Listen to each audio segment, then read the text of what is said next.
présenter un outil qui est très intéressant et qui s'appelle Tally. Du coup, pour vous présenter un peu Tally, donc là on est sur le site internet, donc le site web de Tally.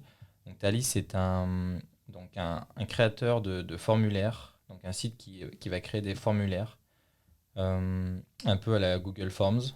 Donc, mais c'est un outil qui va être très intéressant dans le sens où il a la possibilité d'être intégré à beaucoup d'autres applications comme Notion. Donc ça peut être très puissant sur certains projets. Donc Tally, donc, comme je vous disais, Tally donc, est très proche de Notion, notamment au niveau de l'interface. On peut voir que ça ressemble vachement à Notion. Là où ça peut nous intéresser aujourd'hui et de quoi on va parler aujourd'hui, c'est notamment en UX, donc sur de la recherche utilisateur. Donc Tally va permettre de créer des formulaires et euh, le parallèle donc avec Notion va être très intéressant dans le sens où sur des études quantitatives, l'intégration de Tally dans Notion va permettre de gérer plus facilement des données qui sont en grand nombre. Donc ça, c'est très intéressant sur ce côté-là.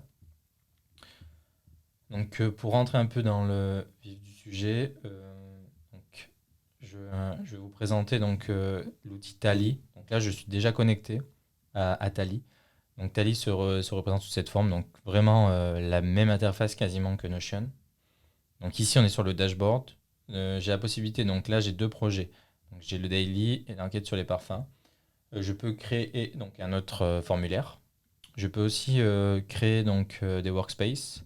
Je peux également inviter d'autres membres. Donc ça, au niveau du pricing, c'est payant. Donc ça, c'est la version payante d'inviter plusieurs personnes sur nos projets. Donc, sur la version gratuite, il y a quand même pas mal de choses qu'on peut faire. Donc on peut créer une multitude de projets gratuitement. Donc ça, c'est très intéressant. Mais en termes de collaboration, il va falloir payer donc une offre de Tally donc, qui sera payante. Tally propose aussi donc plusieurs choses donc sur la partie gauche, donc au niveau de la navigation, et notamment des templates. Donc ces templates vont permettre quand on débute, de voir un peu comment sont construits les formulaires, et mais aussi si on n'a pas trop envie de s'embêter à créer un formulaire, on peut prendre un formulaire qui est déjà préconçu. Donc il y a beaucoup de choses, notamment donc en product, en marketing. Donc ça peut intéresser donc pas forcément que de la recherche utilisateur ou basée sur de l'UX, mais aussi sur des profils un peu marketing, donc pour faire des enquêtes. Donc voilà, ça aussi, ça touche un peu à tout.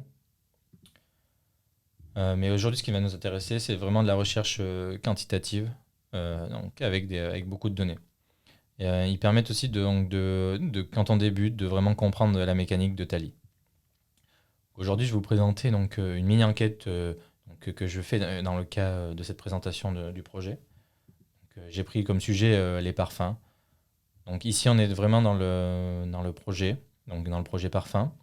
On va avoir donc un mini résumé donc de toutes les données qu'on a eues. Donc ça nous montre aussi les statistiques. Donc une fois qu'on a fait passer le questionnaire, on va donc avoir les dates à laquelle les gens ont répondu.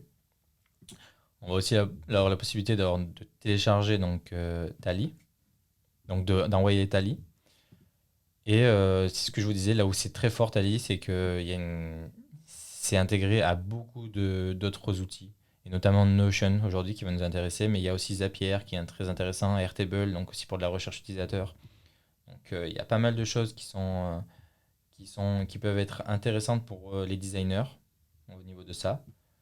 Donc si on rentre dans le formulaire, donc le formulaire se représente comme ça. On a la possibilité de rajouter un petit logo là. Donc là, c'est juste pour habiller un peu le formulaire. On peut changer la cover. Donc ici, j'ai mis une photo de parfum. Donc au niveau de la cover, c'est partagé avec, avec Unsplash. Donc je peux changer par exemple la photo directement derrière. Bon, là, il faudra l'adapter, mais voilà. C'est assez puissant en termes de mécanique et d'habillage au niveau du formulaire. Donc, après, on a voilà. Tally, c'est vraiment comme Notion au niveau de l'utilisation. Donc, si on est familier avec Notion, on va pas avoir de difficulté à utiliser Tally. Donc, ici, j'ai créé, pour vous montrer, j'ai créé donc un nom avec le texte.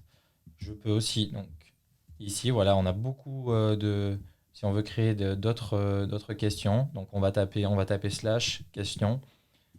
Et on va avoir donc donc si on veut choisir une question avec une courte réponse, donc comme le nom, et avoir donc le nom en dessous avec un champ libre, on va prendre le premier. Si on veut des questions avec des réponses assez longues, on prendra le deuxième. Et si on veut d'autres réponses, donc le multiple choice, c'est vraiment ce que j'ai fait en dessous. Donc voilà, quel est votre genre, homme, femme, à quelle fréquence achetez-vous des parfums? Voilà. Là, c'est les petites questions que j'ai créées pour le questionnaire. On a la possibilité de prévisualiser le questionnaire aussi. Donc voilà, là c'est la version que les gens vont voir. Et donc si je retourne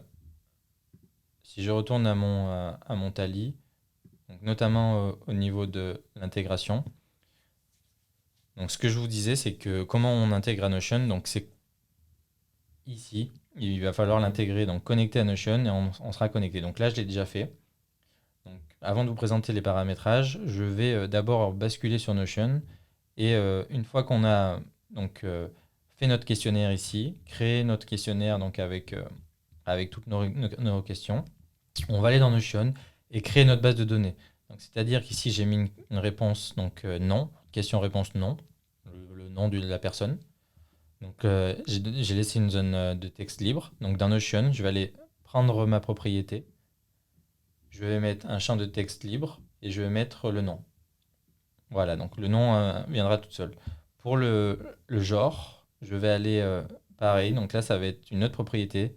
Donc ici, j'édite ma propriété et je choisis select parce que du coup, c'est une sélection. Il n'y a qu'une seule réponse ici qui est possible. Donc homme, femme ou autre. Et je vais donc le genre est là. Pardon. Je vais du coup sélectionner autre, femme et homme en tant qu'option. Donc il y aura ces trois options. Donc Tally, Notion va détecter les réponses de Tally grâce à ça et elles seront automatiquement mises dans Notion.